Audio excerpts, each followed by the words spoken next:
Hello everyone, my name is Sharon, also known as Sagefira, and welcome back to my playthrough of I Was a Teenage Exocolonist, recorded live over on Twitch.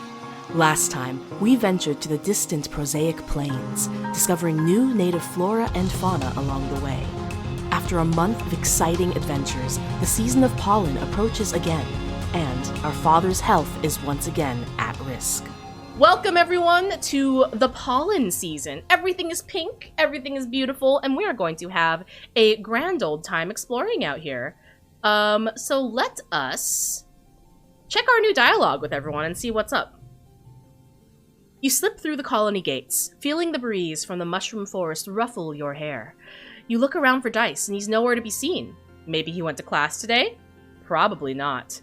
Dice's secret, +2 if in the first or last pane. As you're about to return to the colony, you hear what sounds like crying coming from one of the expedition vehicles. You pull back the tarp that keeps it from being blanketed with fungal spores, and find Dice curled up in the cabin. He wipes his eyes and turns away. "Go away," he mutters. "Dice? Buddy? Are you alright?" "I'm fine," Dice sniffles. "Just leave me alone." "Hey bud, this is a great hiding place. Can I come in?" You pull back the tarp and slide into the cabin of the vehicle. Dice continues to cry, but softer now, as if he's trying to stop but can't quite manage it. His lower lip trembles. "You're lucky you have family who cares about you," he sniffles. "My mom is gone, and my sister thinks I'm stupid." Oh, their mom is dead? For some reason I thought Antecedent was their mom. Dice is quiet for a long time, almost long enough that you begin to consider actually leaving him alone. Just before you do, though, he speaks. "I'm never gonna go back to class," he says. "I hate being around other people, and I hate doing schoolwork, and I double hate it when the teacher asks me questions. I'm not Tange. I don't know stuff like she does." Dice kicks at the console of the vehicle a few times. Bang, bang, bang! Then bursts out in tears again, pulling at his hair. "I'm just dumb, okay? People ask me questions, and I freeze up, and I say something so stupid, and everyone laughs at me. Even Tange." "Tange laughs the hardest," Dice sobs. "She's embarrassed by me. I know she is. Today she just told me people would like me more if I stopped being so sensitive and immature." We need folks who use their hearts too, Dice. It's not a weakness to be in touch with your emotions. Uh-oh, I lost friendship with him. Dice turns away from you. "See, even you think I don't use my brain," he sniffles. "Everyone else thinks Tange is better than me." I mean, the other option was to tell him, well, Tangent is right. I feel like there was no right answer there. Dice wraps his arms around his legs and hides his face in his knees. "I hate her," he mutters. "Everyone thinks she's so smart, but she's just a big meanie. I hate everyone here.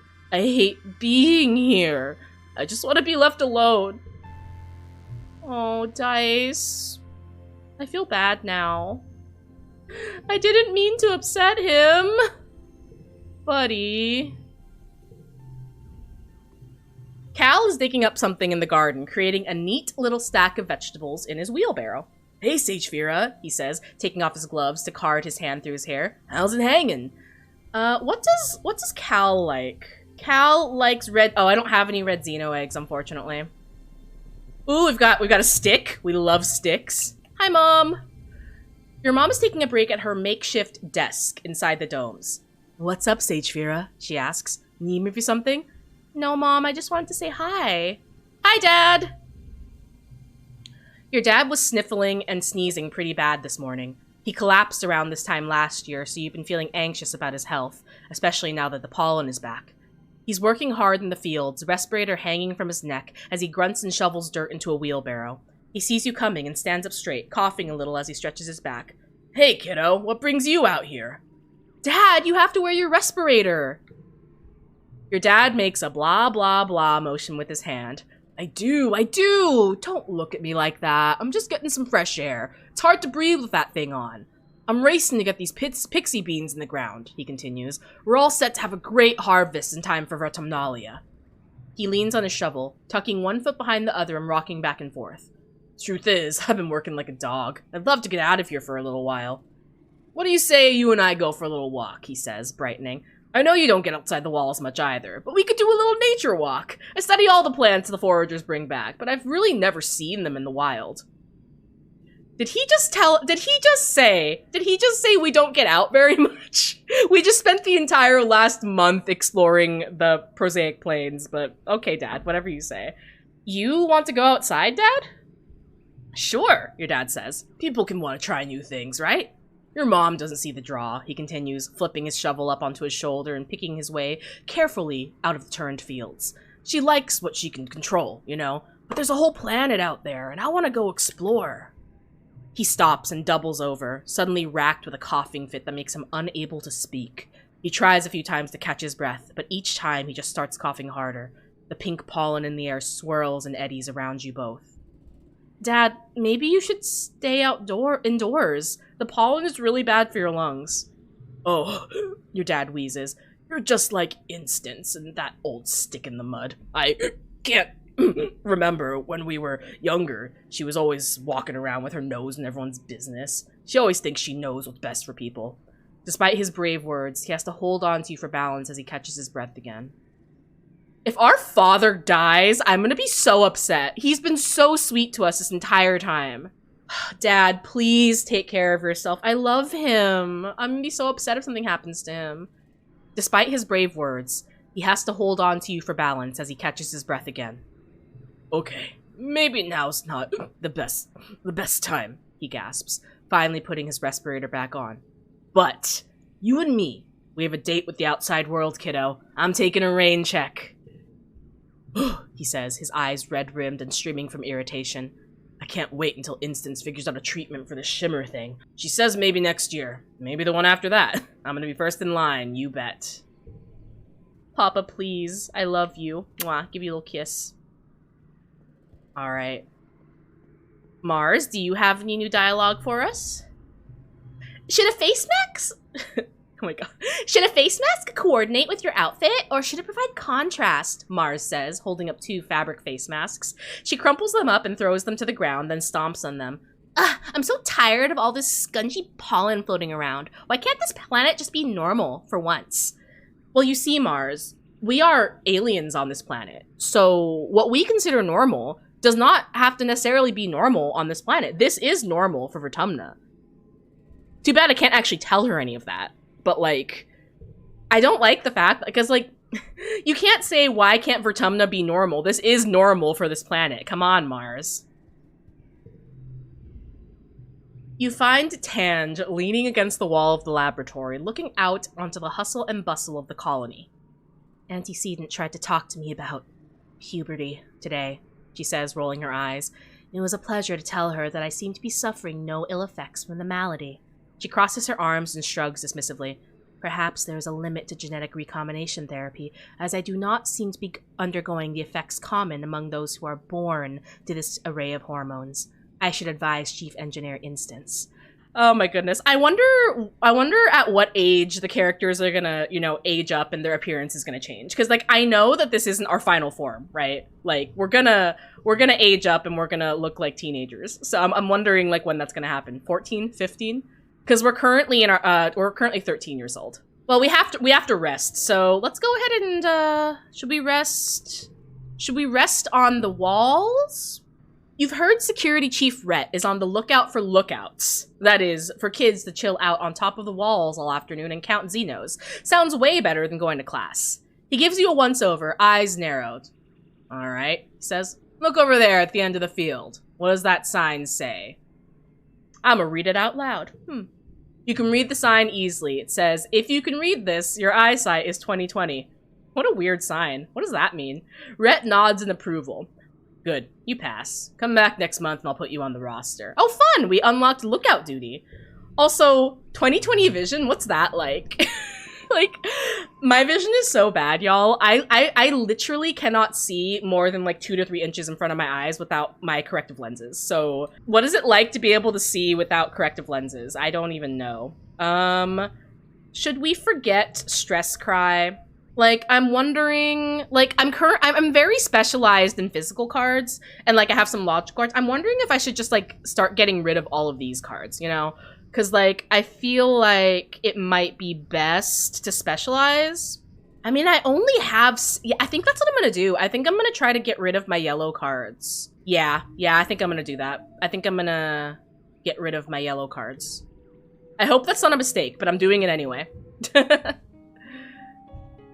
Welcome to Mid-Pollen, everyone. So, we just rested on the walls. We are currently very clear-minded. You've got no stress or worries. We have a 10% chance to get bonus +1 when increasing skills, so we want to take advantage of that. So what do we want to do is the question. Also, is there new dialogue for anyone? Mars says, Sagefira, what do you think about this? Mars walks towards you haughtily, stops, poses with a hand on her hip, and turns and walks away. I call it my cool walk, Mars says, looking over her shoulder. I also have a bored walk and a flirty walk. It's important to switch it up once in a while. Mars, are you a sim? Cal? Some people get the sniffles during pollen, Cal says. My mom says it's because your nose thinks the pollen dust is itchy, so it turns on the floodworks to wash itself out. That's a cute way to explain allergies. How about you, Tangent? Tange looks up from her experiments. Things must be going well because she's smiling a little. This year's project for the Vertumnalia Science Fair is going perfectly, she says. Even I'm a little impressed. Let's go. I have a present for you, my lovely Tangent. Here are some medicinal roots. This is interesting, is all Tange says, taking the roots and turning them over in her hands. Her lip curls in distaste at the dirt that still clings to them. No, really, she protests, when she sees the look on her face. When she sees the look on your face. I'm going to analyze these roots to see if they have any useful properties. They might be medicinal. She turns to walk away, then remembers herself. Thank you, she adds, almost as an afterthought. That's right, so Tangent actually really likes medicinal roots for reasons unknown. So yeah. So I think the only place to get organizational skill is from working in the depot. So I think I might do that. We also get persuasion, which isn't bad. And we get a lot of money, which is nice, I suppose. I just want to get organization level 1, so at least I can get some extra items to equip. So here we go. We're going to work in the depot. Mars has asked you to recruit some new members for the Secret Fun Time Club.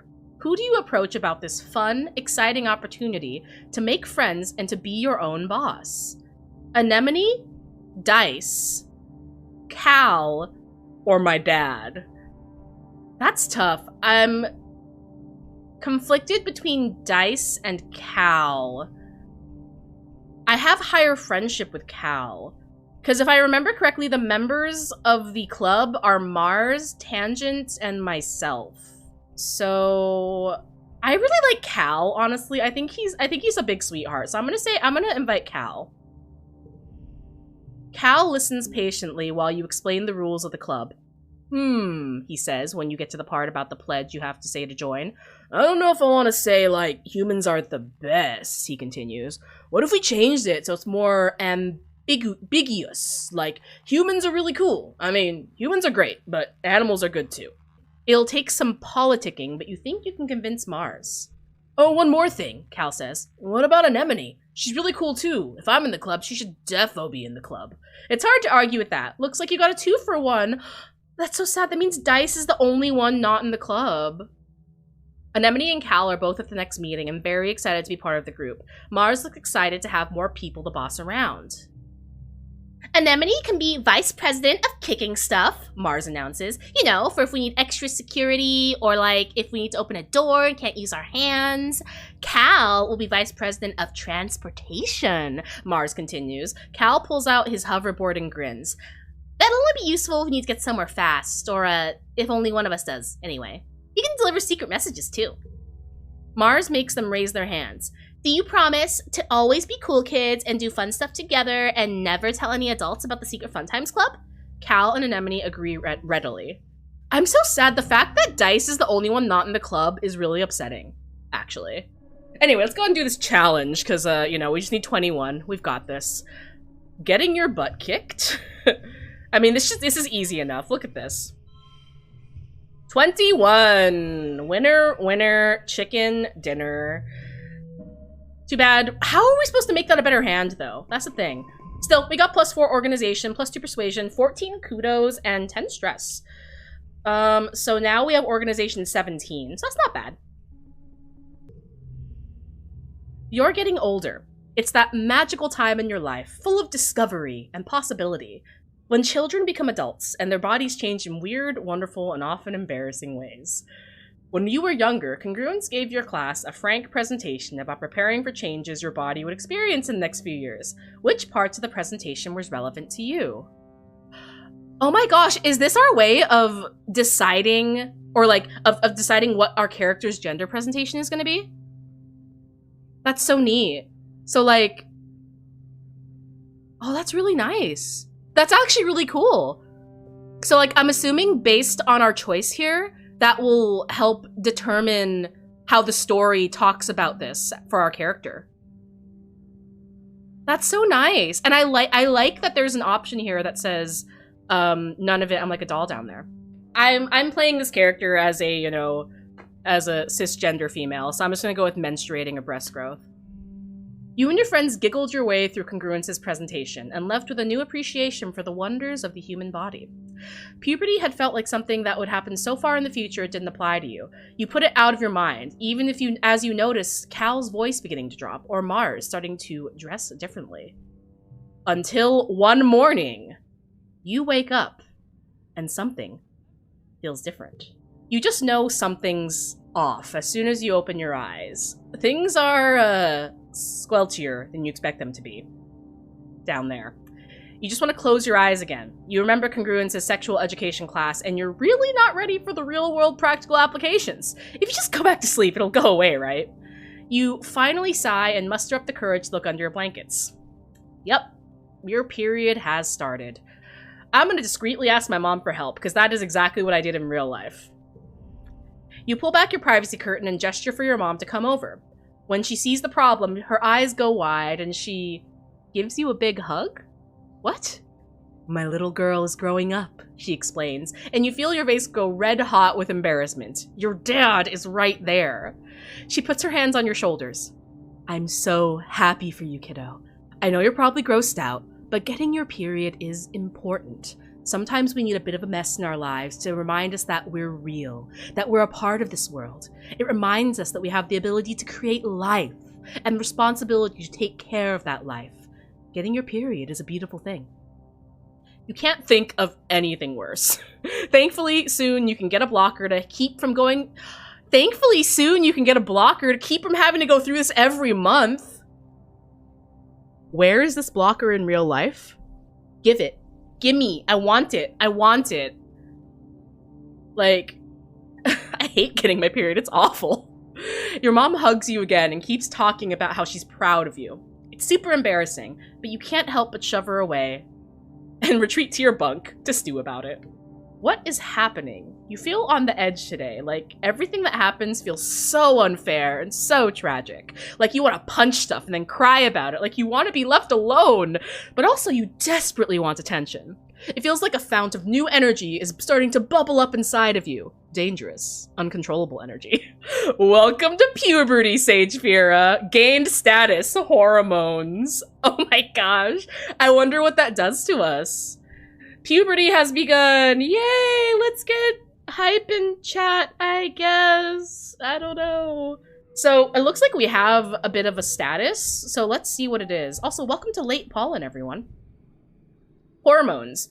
Teenage hormones are making you brave and rebellious. Rebellion increases tripled. Okay, so if we do rebellious stuff, we can become even more of a rebel. Interesting. That's an interesting way to kind of, like, gamify the puberty, though. That's really interesting. I like that. Anyway, away from the puberty talk, welcome to the end of pollen season. Let's see if there's any new dialogue for us, and then we'll continue upping our organization. Mars, has the same dialogue, but we have a new option with her.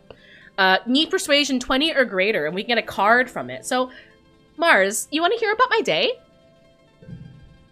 Mars is always talking about how she's bored and wishes there was more to do, but the R-A... Okay, that's definitely a spelling. It's probably their R-A. Mars is always talking about how she's bored and wishes there was more to do here, but there are 100 reasons Vertumna isn't boring. You try to list them all. There's all the cool plants and new constellations to look at, and just yesterday you watched a Dorbs moth squeeze through a crack in a wall no animal should have fit through. Mars listens politely, but starts yawning halfway through. Less bored is still bored when it comes to Mars and Vertumna.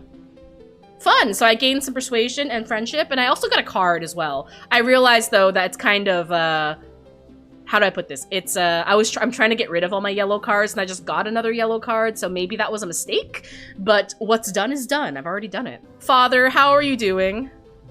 Your dad brightens when he sees you. Why, if it isn't my favorite gooseberry, he wheezes. I'm glad you're not as messed up as your old man. This pollen is no joke. Father, please take care of yourself. I'm gonna be so upset if something happens to you. Don't you have something you should be doing right now, Sagefira? Mom, I just want to say hi because I love you, please. Dice? Are you gonna tell me I'm a nerd? Dice asks, barely looking up from his hollow palm. You can save it. I already know. Do we know what Dice's favorite object is yet? Let's try to give him something. Do you think he'll like a mushwood log? Thank you, Dice says, clearly unsure about how to react. I'll, find something to do with it. You're welcome. I don't know what you like, buddy. I'm trying my best. So what we're gonna do is we're gonna once again go in and work at the depot. I want to get my organization up to 33. That is my goal here. So, crossing our fingers and hoping we can get there quickly. You're scrolling through a holo novel behind the desk when Tangent comes in. She pauses and looks uncomfortable when she sees you and Mars looking at her, and quickly disappears into the shelves. You and Mars shrug. A few minutes later, Tange comes up to the counter and drops a fistful of candy. She shifts from foot to foot as you ring her up, jostling up and down and rubbing her stomach. Oh. I also need something from behind the counter, she says quietly. Some medicine. You ask her what she needs and she mumbles the name. You can't hear her. I think Tangent may have started her period too. Can you repeat that? She mumbles it again a little louder. Mars stifles a giggle. I'm sorry, what? Oh. It's not her period. Tange rolls her eyes. Stars, she curses. I need fart pills, okay? The stupid alien bacteria and all of the weird native food makes my stomach upset. OMG, Mars laughs. You have blue gut? Really? Tange the Perfect has blue farts? Tange crosses her arms and looks miserable. You give Mars a questioning look. Blue gut? Mars says, you know, when you keep farting and farting all this, like, blue dusty stuff? Mars leans over the counter to get a better look at Tange's backside. Oh no, she says dramatically. White was not the best color to wear today, Tangent. Your butt's as blue as Sagefira's hair. Mars cackles as Tange anxiously cranes her neck to look at her rear. Mars, you don't have to bully her about it, please. Liar, Tange mumbles, not meeting your eyes. Just give me the pills, please. I don't want to talk about my stupid body. I'm just not gonna be sensitive and nice. I made Tangent angry. You let Tangent know you're very sorry this is happening to her. Blue gut is an uncomfortable condition, you tell her, but it doesn't make her a bad person. You let her know if there's anything you can do to help her, you'll be there for her, because that's what friends are for. The approach seems to make Tangent even more miserable. She takes her order and rushes out of the depot as soon as you're done. I should have just not said anything. This is the kind of thing that gets me in trouble in real life, too, honestly. Like, in real life, I also tend to, like, I use words, like communication with words is like my love language. Like I want to verbalize like, hey, you're fine, you're good, like let's talk about it. Like communication is like how I do things. And I know that sometimes communication is not the answer. Sometimes just letting something go and letting it pass is the best thing to do. And I've definitely gotten myself in trouble in real life before when like the smart or the right thing to do would be to just not acknowledge things. But I'm the kind that's like, just so you know, I'm not judging you. And it's just like, that's not the right thing to say in some situations. Like, I definitely feel for my character. I feel like me and little Sagefira on Vertumna are the same person. Anyway, let's get to work. Tangent, I love you. I'm sorry.